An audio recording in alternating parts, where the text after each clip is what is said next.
বিসমিল্লাহির রহমানির রহিম। আসসালামু আলাইকুম, আদাব। আজকে শুক্রবার হিসেবে আমার সাধারণত আলোচনা করার কথা অর্থনীতি নিয়ে, এবং ঘটনাক্রমে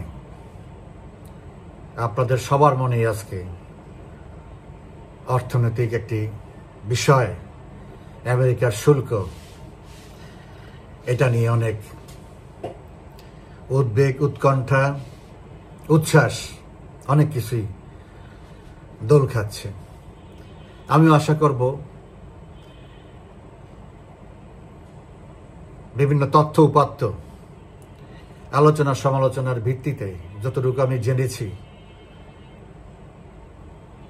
তার ভিত্তিতে আপনাদের সাথে আমার ধারণাটা শেয়ার করার জন্য। দেখেন,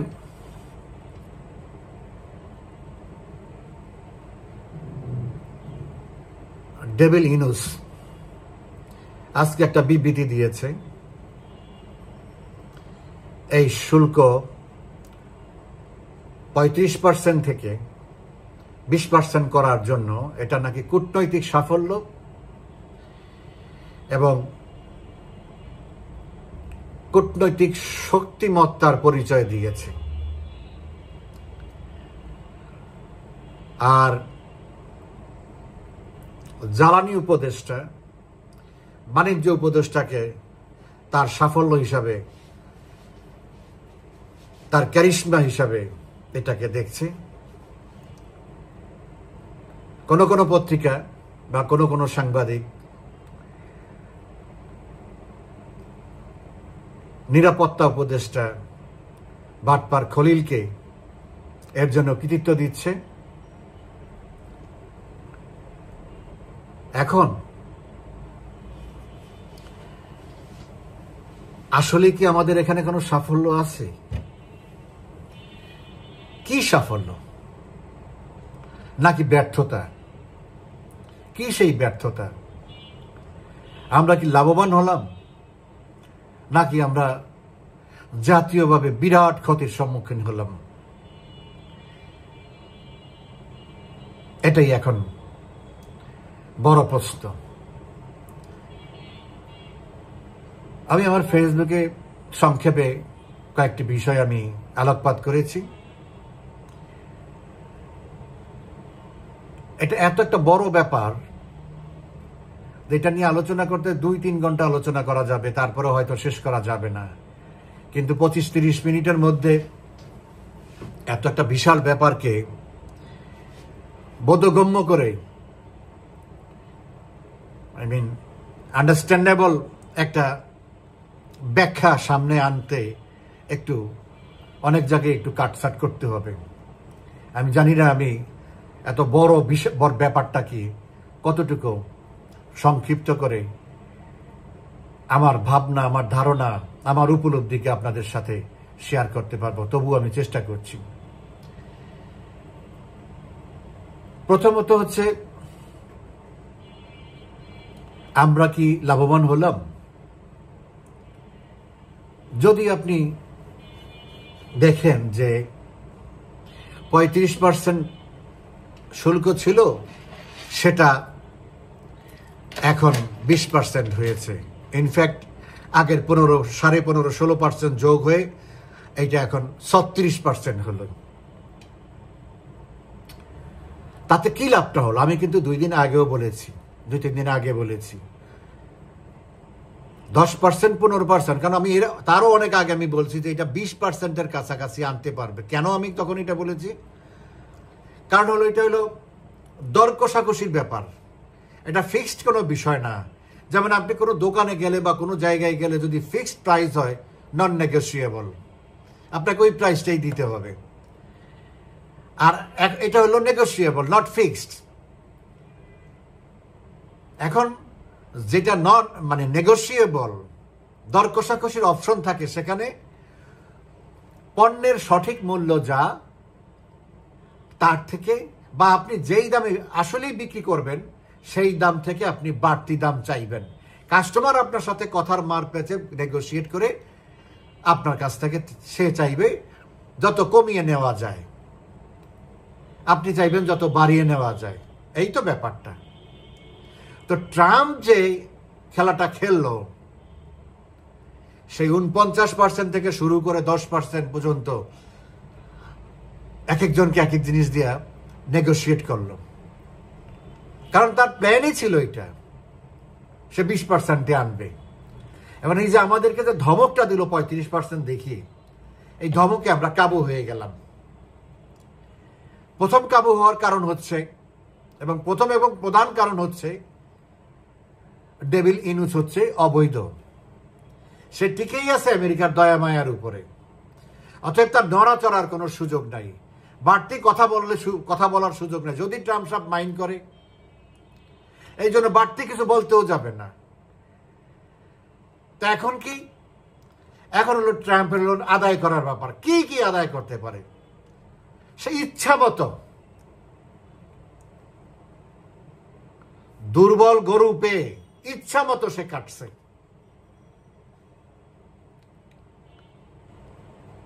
এখন তার জায়গায় সে ঠিকই আসছে, কিন্তু সে বড় একটা মুনাফা করে গেল এখান থেকে, বড় একটা সওদা করে গেল এখান থেকে। এইটা নিয়ে আমরা দেখলাম যে কেউ আলোচনা করলো না সবাই। কারণ হলো সবাই এখন সবাইকে প্রেশার দেওয়া হয়েছে যে তোমরা এই তালে কথা বলবা, এই অ্যাঙ্গেলে কথা বলবা, অ্যাপ্রিসিয়েটেবল কথা বলবা, নেগেটিভ কথা বলবা না। যার জন্য কোনো পত্রিকা, কোনো বিশ্লেষক, কোনো অর্থনীতিবিদ, কোনো ব্যবসায়ী কেউ নেগেটিভ কিছু বলে নাই। শুধু যারা সবচেয়ে বেশি ক্ষতিগ্রস্ত, সেই বিজিএমইএ প্রেসিডেন্ট মাহমুদুল হাসান বাবু, ও বলেছে, ও প্রথমে বলেছে আমরা মোটামুটি সহ্য করতে পারবো, বা আমরা এটাকে কাটিয়ে উঠতে পারবো। কি কাটিয়ে উঠতে পারবেন? আপনার সমস্যা থাকলে তো কাটিয়ে ওঠার কথা, তার মানে সমস্যা আছে। সে ডিপ্লোম্যাটিক্যালি কথা বলছে, খুব সেফ। কারণ কোন সময় এর তো কোনো বিচার আচার নাই, যাকে কোন সময় কার উপরে মব চাপায়া দেয়, কার উপরে কোনটা আসপানি বলা চাপায়া দেয়, তার তো কোনো ঠিক নাই। যার জন্য প্রত্যেকে একটু সচেতন, বাট বের হবে কয়েকদিন পর থেকে, আরো কথা বলবে। তো বিজিএমই যারা মূল স্টেক হোল্ডার, বা গার্মেন্টস মালিক সমিতির সভাপতি, প্রেসিডেন্ট, সে বলছে আমরা কিছুটা সংকট আছে, আমরা কাটিয়ে উঠতে পারবো। আর একটা সতর্কতা বলেছে যে যেটা বাড়ানো হয়েছে সেটা বায়াররা আমাদের উপরে কি করে সেটা এখন দেখার বিষয়, ক্রেতারা আমাদের উপরে কি করে সেটা দেখার বিষয়। ক্রেতা তো বলবে যে তুমি আমার পুরো টাকা, এই ট্যাক্স যা হয়েছে তুমি পুরাটা দিবা, নাহলে আমি তোমার কাছ থেকে মাল নেব না। এখন ক্রেতার কি অপশন আছে আমার কাছ থেকে এই কথা বলার, মাল নেব না, তোমার কাছ থেকে আমি আরো কমে পাবো, এই কথা বলার কি অপশন আছে কিনা সেটা দেখতে হবে। যদি না থাকে তাহলে আমরা বেটার পজিশনে আছি, যদি থাকে তাহলে আমরা উইকার পজিশনে চলে গেলাম। তাহলে আছে কি নাই? আছে। এখন দেখেন আমাদের আন্তর্জাতিকভাবে এবং আমেরিকার মার্কেটে প্রতিদ্বন্দ্বী কে? আমেরিকার মার্কেটে আমরা হইলাম third position, first China, second Vietnam, third Bangladesh. আর international all over the world আমরা হইলাম সেকেন্ড পজিশন, ভিয়েতনাম হইল থার্ড পজিশন। তার মানে কি? তার মানে হলো Vietnam is our competitor, main competitor, close competitor. তো এখন ভিয়েতনামের কি করেছে? ভিয়েতনামকে টোটাল 20% করে দিছে। আর আমার কি করলো?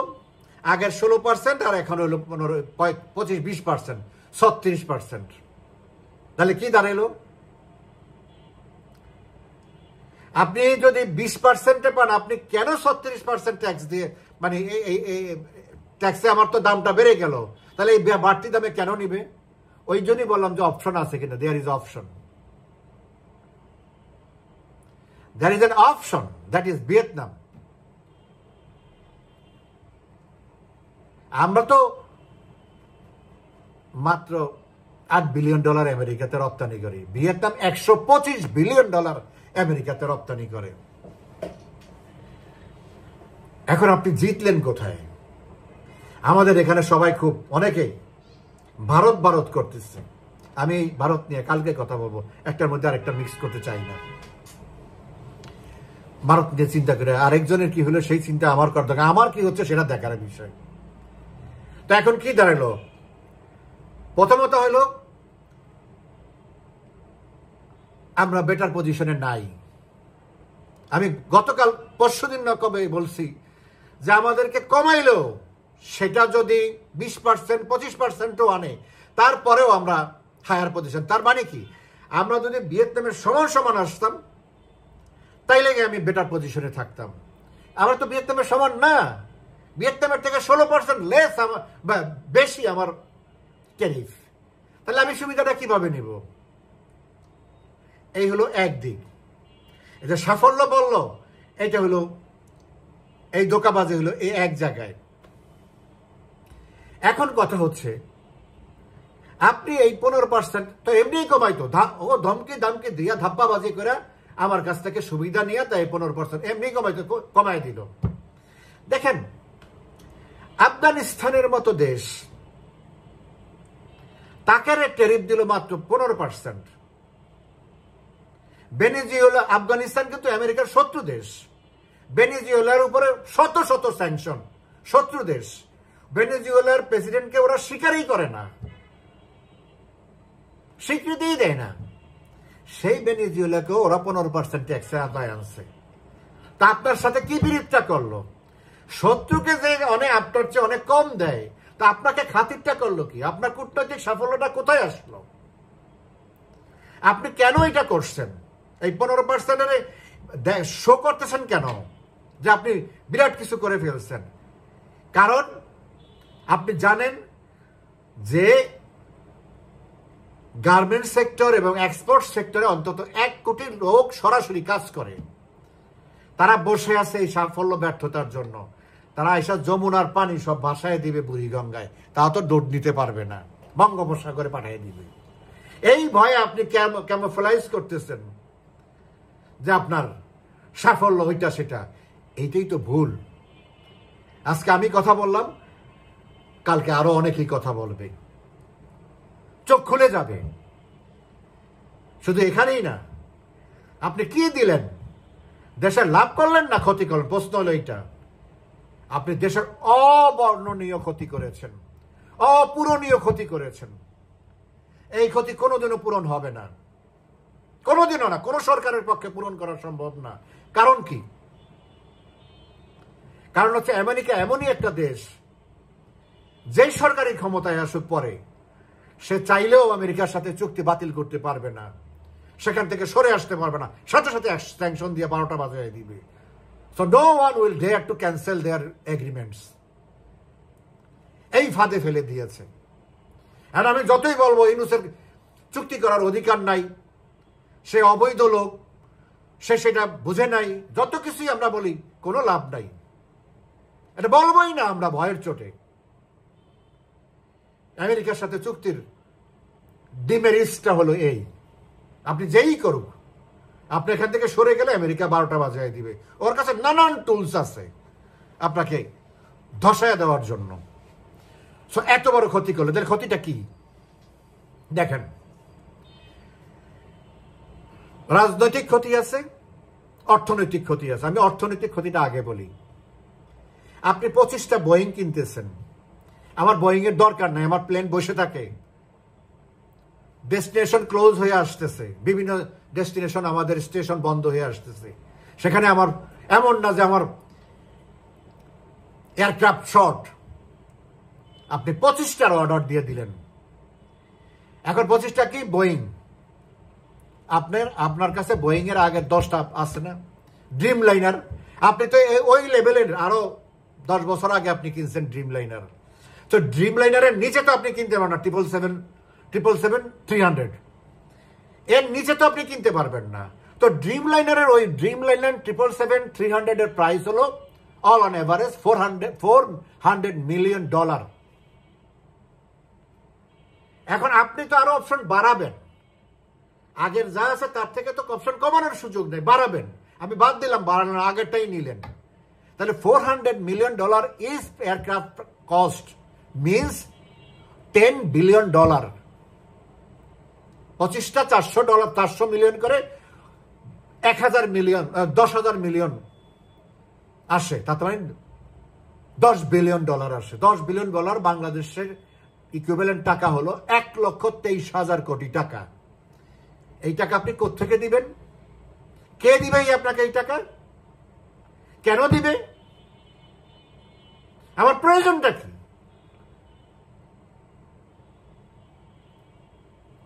আপনি $6 বিলিয়ন উপরে ট্যাক্সেশন কমাইতে গিয়ে আপনি এই একটা ক্ষতি করলেন। 10 বিলিয়ন মানে 1,23,000 কোটি টাকার আমেরিকার পকেটে ঢুকাই দিলেন। আপনি যা পাবেন, বলে আপনি কি পাবেন না? পাবেন। তো আপনার সেটা প্রয়োজন আছে কিনা? যদি আপনার প্রয়োজন না থাকে, অপ্রয়োজনীয় জিনিস। আমার 10টা ঘড়ি আছে, 12টা ঘড়ি আছে, আমার তো একটা হইলেই চলে, আমার তো দেখা টাইম দেখার ব্যাপার। তো বাকিগুলো হলো আমার ফ্যাশন।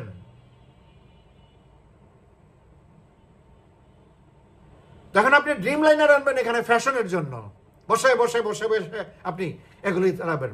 1,23,000 কোটি টাকা এখানে গেল একটা। এখন আসেন গম। গম আগে আমাদেরকে দিত সাহায্য। আমরা টেস্ট রিলিফে ওই বিভিন্ন মানে বাবা এই যে টিসিবি বিভিন্ন জায়গায় আমরা সাহায্য সেগুলির জন্য তারা তো রোহিঙ্গাদের জন্য দিত। সেই গম আপনাকে এখন পয়সা দিয়ে কিনতে হবে। শুধু কিনতে হবে না, মার্কেট প্রাইসে যা আছে, আমরা রাশিয়া ইউক্রেন থেকে যেই প্রাইসে গম কিনি তার থেকে $60 প্লাস বেশি। এটা কোনো কোনো ক্ষেত্রে 62, 63, 65 হতে পারে। আমি $60 ধরলাম বেশি। তাহলে আপনি প্রতি বছর তার কাছে ডিলটা কি করলেন? প্রতি বছর 7 লক্ষ মেট্রিক টন আপনি দোয়া মানবেন, মানে 5 বছরের চুক্তি, 35 লক্ষ মেট্রিক টনের উপরে আপনার টাকা। আমি হিসাব করে দেখেছি যে এই যে $60 যে আপনার বেশি দিতেছেন পার টনে, এই 35 লক্ষ মেট্রিক টনে আমার প্রতি কেজিতে 7.5 টাকা বেশি পড়তেছে। এই 7.5 টাকা এই দেশের গরিব মানুষের পকেট থেকে যাবে। আপনি এই কাজটাও করছেন। গমটা মানুষ, গরিব মানুষে খায়, বা আমাদের ইন্ডাস্ট্রিয়াল স্কেলে বিস্কুট ওটা সেটা নানান রকমের জিনিস তৈরি হয়, রুটি খায় মানুষরা করে, সেটার উপরে 7.5 টাকা পার কেজিতে আপনি বেশি দিয়ে আনতেছেন। কি বলবেন? আপনি টিসিবির মাধ্যমে এটা ভাঙ্গাইয়া টিসিবির মাধ্যমে দিবেন, তারপর বিভিন্ন টেস্ট রিলিফের গম দিবেন, তারপরে আপনি ফুড ফর ওয়ার্কের কাজ করবেন, এইসব দানাই ফানাই করে এইভাবে শেষ করবেন। কারণ আমাদের তো গম অনেক লাগে, আমাদের কনজামশন হলো প্রায় 80 লক্ষ টন গম বছরে। তো সেই জায়গায় আপনি হয়তো বলবেন যে 7.5 লাখ কোন ব্যাপার না। আরে বাটা 7.5 লাখ, 7.5 টাকা করে যে পার কেজিতে আমার বেশি গেল, টাকা কে দিল? এই টাকাটা যদি না দিত, এই টাকাটা তো সরকারের কোষাগারে থাকতো। সরকার তো টিসিবির গমের রেট আটার রেট বাড়াবে না, টেস্ট রিলিফের সেখানে তো বেশি বাড়তি দিবে না। তাহলে টাকাটা কোত্থেকে যাবে? আমার কোষাগার থেকে যাবে। তুলা সারা পৃথিবীতে সবচেয়ে দামি তুলা হলো আমেরিকাতে। খুবই স্বাভাবিক। আপনি আমেরিকা থেকে যাই ধরো সবকিছুই দামি, অন্য যে কোনো জায়গার থেকে দামি। তাহলে আপনি তুলা আনবেন কিভাবে? তুলা তো সরকারি কোনো কাজে লাগবে না। তুলা হলো বেসরকারি প্রাইভেট ইন্ডাস্ট্রির জন্যে। তো তারা এটা বেশি পয়সা দিয়ে আনবে বাধ্যতামূলক। কিভাবে আনবে? আপনি ফোর্স অ্যাপ্লাই করবেন যে তোমার তুলা এখান থেকে আনতে হবে। এখানেও আমার কস্ট বাড়তেছে। তুলা দিয়ে কি হয়? সুতা হয়, সুতা দিয়ে কাপড় হয়, কাপড় দিয়ে গার্মেন্টস হয়। তাহলে আমার এখানে কস্ট ভ্যালু অ্যাড হচ্ছে। আমি কি এই টাকাটা বাইরে থেকে নিতে পারবো? তারপর এলএনজি, পৃথিবীর সবচেয়ে বেশি দাম এলএনজি হলো আমেরিকাতে। ওপেন মার্কেটে যা থাকে তার থেকে অন্তত $1.5-2 বেশি, মানে অ্যাটলিস্ট 60-70% বেশি প্রাইস থাকে এলএনজির মার্কেট প্রাইস থেকে, তাদের প্রাইস এটা। তো তার কাছ থেকে আমাদের এগুলি কিনতে হবে। আরো অনেক নানান হলে এইগুলো আমার অর্থনৈতিক কাহিনী। আচ্ছা, রাজনৈতিক দেখেন কি? রাজনৈতিক এবং অর্থনীতি আরেকটা বড় মেজর অপশন আছে। আমার চায়নার সাথে আমার রাজনৈতিক কোনো সম্পর্ক নাই। চায়না রাজনীতি করেও না। চায়নাকে আমি অপছন্দ করি বা না, that is different issue. But আমার দেশের স্বার্থে, আমার অর্থনীতির স্বার্থে আমাকে চায়নার থেকে পারচেস করতে হয়। চায়না থেকে আমি ইম্পোর্ট করি, সেই মাল আমি তৈরি করে এক্সপোর্ট করি। আমেরিকায় যে মালটা যায় সেই মালটার অন্তত 40% র মেটেরিয়ালস আসে চায়নার থেকে। তো চায়নার সাথে আমার ব্যবসা কমাতে হবে, চায়নাকে আমার পোর্ট ব্যবহার করতে দিতে পারবো না, বিশেষ বিশেষ চায়নার সাথে আমার এঙ্গেজমেন্ট কমাইতে হবে। তারা যে বিনিয়োগ করতেছে এত বিনিয়োগ নেওয়া যাবে না। এই হলো একদিক। রাজনৈতিক দিক কি আছে? রাজনৈতিক দিক হলো, আমি আগেও বলেছি আবার মনে করে দিচ্ছি, আমেরিকা যদি কোনো দেশের উপরে কোনো স্যাংশন দেয় কোনো প্রোডাক্টের উপরে, আমাদেরকেও সেই প্রোডাক্টের উপরে স্যাংশন দিতে হবে। মিনস মোটামুটি আমেরিকার পররাষ্ট্র নীতি যা বলে, তারা যেটাকে ডিকটেট করবে আমাদেরকে সেটা মানতে হবে, তার পররাষ্ট্র নীতি আমাদের ফলো করতে হবে। এক কথায় আমেরিকার থেকে আমাদের অস্ত্র কিনতে হবে, শর্ত একদম। আমেরিকার থেকে আমরা অস্ত্র কিনতে যাবো কোন দুঃখে? 4 গুণ বেশি টাকা দাম দিয়ে, 4 গুণ বেশি টাকা। আমেরিকা এমন অস্ত্র তো আমাদেরকে দিবে না যেটা আর কাউকে, মানে যেটা খুবই বেশি আমাদের দরকার। সে কি আমাকে F-35 বিমান দিবে? দিবে না। F-16 তো বন্ধ হয়ে যেতেছে, সেটা আর কেউ কিনবে না। তো এখন তাদের কাছে আছে F-35 বিমান, তো F-35 আমাকে দিবে? ইউরোপের তার নেটোর অনেকেই দিতে পারতেছে না, দেয় না। আমাকে তো দিবে না, আমি পয়সা চাইলেও দিবে না। তাহলে কি দিবে? রদ্দিমার্কা জিনিস আমাকে ধরাইয়া দিবে, সাধারণ জিনিস, যেসব জিনিস সচরাচর আমরা কিনি। হাইটেক কোনো জিনিস তো আমরা কিনবো না, আমাদের প্রয়োজন নাই। তো যেগুলি আমরা কিনতে যাব সেগুলি 4 গুণ বেশি দামে তাদের থেকে কিনতে হবে। নাম্বার 1, আওয়ামী লীগ সরকার যখন দায়িত্বে ছিল তখন আমি কনসার্ন মিনিস্টারদেরকে আমি বলছি, যেই প্রোডাক্ট, ইভেন শুধু তাদেরকে বলা হবে না, ডিসিশন তো তারা দিবে না, এটা আলোচনা হবে, প্রাইম মিনিস্টার ফাইনাল ডিসিশন নেবে। আমি প্রধানমন্ত্রীকে, মাননীয় প্রধানমন্ত্রীকে আমি অবহিত করেছি যে আমেরিকার থেকে কোনো প্রোডাক্ট যেটার আফটার সার্ভিস আছে, সেই প্রোডাক্ট যতটা না কেনা যায়, যদি হয় যে না এটা অন্য কোনো জায়গায় এটার বিকল্প নেই, তাইলে শুধু আমাদের সেখান থেকে নিতে হবে। তাছাড়া সেটা না কেনাটাই আমাদের জন্য সেফ। কারণ ওরা কথায় কথায় স্যাংশন। আজকে কোনো না কোনো কারণে ওর সাথে আমার একটা ঝামেলা হলো, সাথে সাথে এটার পার্টস দেওয়া বন্ধ করে দিবে, সার্ভিস দেওয়া বন্ধ করে দিবে, সব বসে থাকবে। এই যে যত ঘটনা ঘটছে ওয়ার্ল্ডে, এটা আমার অভিজ্ঞতা থেকে বলতেছি, একেবারে যত ঘটনা ঘটছে, তারা যত আমেরিকান এরকম বিমান নিচে, অস্ত্র নিচে, মুখ নিচে, সব বসে আছে। শুধু তাই না, স্যাংশন দিলে এই বিমান কোনো এয়ারপোর্টে গেলে তারা আটকে রাখতে হবে, এই বিমান ফ্লাই করতে দিবে না। তো তার কাছ থেকে আমি কেন এই জিনিস নিতে যাবো? তাকে আমি হোস্টাইল করি না, যতটা কম সম্ভব তাকে বুঝে শুনে, এটা সেটা আমার দুঃখ দুর্দশার কথা, কারণ সেটা মোরল। তার কাছে তো আমি চোখ রাঙায় বলতে পারবো না, ভাই তোমার কাছ থেকে আমি এটা নেব না। কেন নিব না? ভাই আমার টাকা নেই, আমার তো এত যুদ্ধ অস্ত্র দরকার নেই, কার সাথে যুদ্ধ করব? আমি তো আর ভারতের সাথে যুদ্ধ করতে যাব না। তো আমি এই অস্ত্র ফাও কেনার দরকারটা কি? আমার কোনো রকম আমার একটা আর্মি আছে, এটাকে টিকে রাখার জন্য লেফট রাইট করবে, এইটা ঠুসঠাস করবে, মাঝে মাঝে কু করবে, মাঝে মাঝে সরকার উৎখাত করবে, মাঝে মাঝে এই করবে, তারপরে এরা জাতিসংঘের শান্তি মিশনে যায়, সেখানে কিছু ট্রেনিং ফ্রেনিং করতে, এইসব ধরনের কাজ করতে যায়, যা যা দরকার আমার সেটার দরকার। এইসব নানান তাল বুঝে তাদেরকে সাবমিসিভ ওয়েতে বুঝে তারপর তাদেরকে অ্যাভয়েড করতে হবে, যদি পারা যায়। না পারলে কি করার আছে? তারা তো মরল, তাদের। তো আমাকে বাধ্যতামূলক তার 4 গুণ প্রাইসে নিতে হবে, এবং আমি তার কাছে জিম্মি। তার কথা মতো না চলে সে আমার সার্ভিসটা বন্ধ করে দেবে।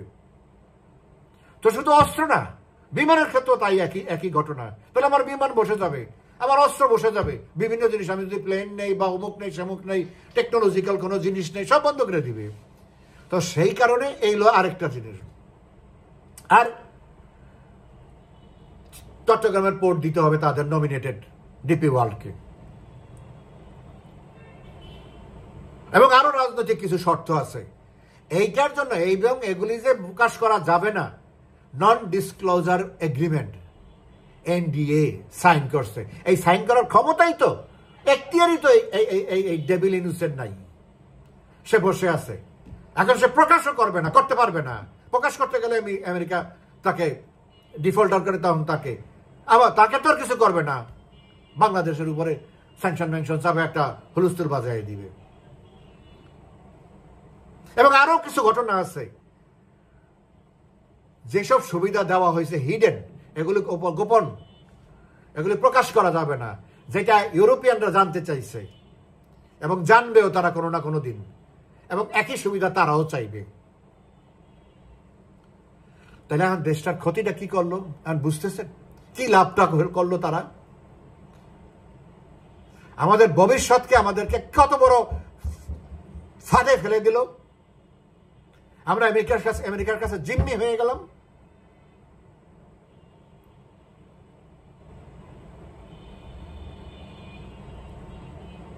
এখান থেকে বের হতে হলে একটা বড় রকমের শক্তিশালী ম্যান্ডেট নিয়ে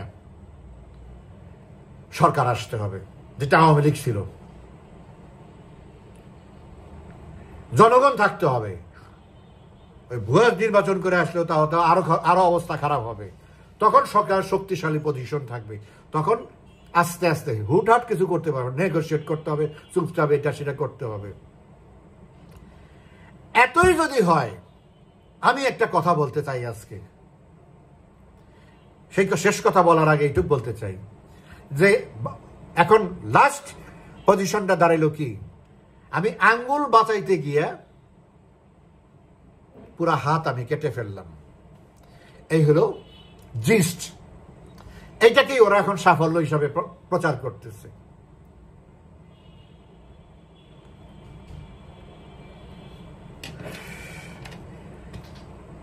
আরেকটা যে কথাটা বলতে চাচ্ছিলাম, সময় বেশি নিয়ে ফেলছি, আচ্ছা আজকে বলে একটু বেশি নেই। দেখেন, এটা তো আমেরিকা কোনোদিন করবে না। আমেরিকার যদি এতই লোভ থাকে, এতই স্বার্থ থাকে আমাদের সাথে,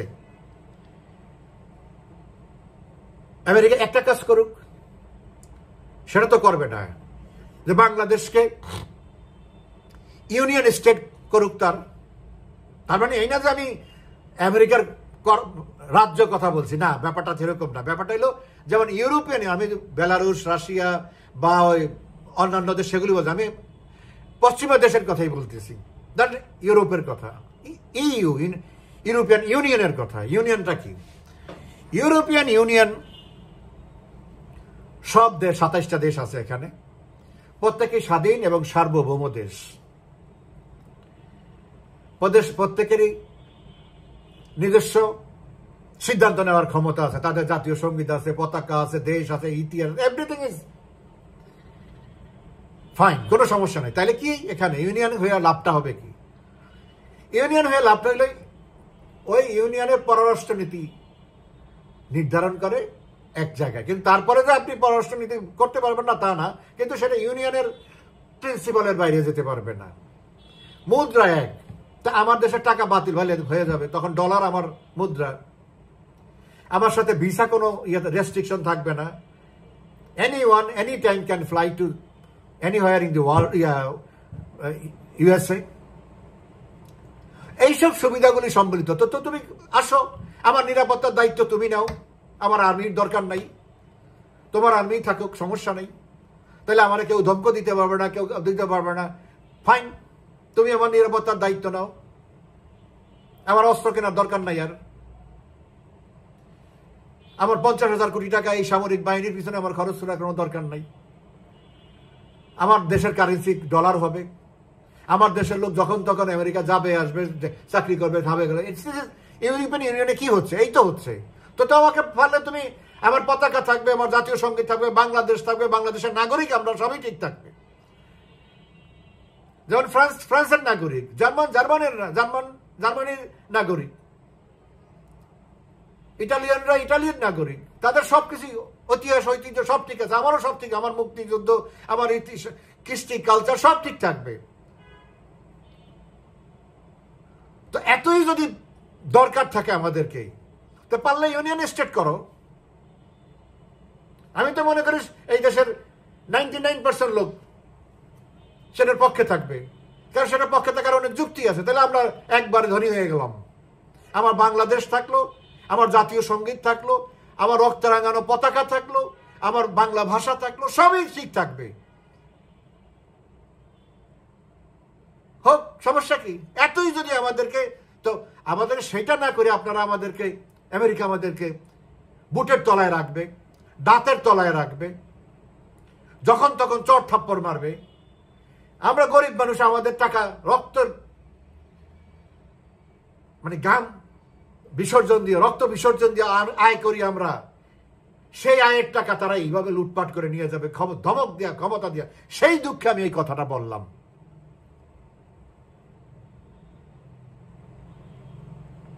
তাইলে আর তাদের সেন্ট মার্টিন নেওয়ার দরকার হবে না, তাইলে আর তাদের করিডোরের প্রশ্ন আসবে না, তাইলে আর তাদের বন্দরের প্রশ্ন আসবে না। ফাইন, আমার দেশের নিরাপত্তার দায়িত্ব যদি আমেরিকা নেয়, তাহলে তো আমার আর কোনো কিছুর প্রয়োজন নেই। কে আমার কামড় দিবে, কে আমার খোঁচা দিবে, কোনো সমস্যা নেই, মাথা ব্যথা নাই। তো তুমি আমাকে সেই সুবিধাও দিবা না, উল্টা আমার রক্ত তুমি চুষা খাইবা, এই আর কি। যাই হোক, দুঃখে কথাটা বললাম আর কি। ক্ষমতায় থাকার জন্য দেশটাকে বিক্রি করে দিল। ওর যে কি পরিণতি হবে আমি বলে রাখলাম আজকে আপনাদেরকে। আমি খুব ইমোশনাল হয়ে গেছি। দেশটা যে কোথায় নিয়ে গেছে আপনারা এখন বুঝতে পারবেন না। I do some understand.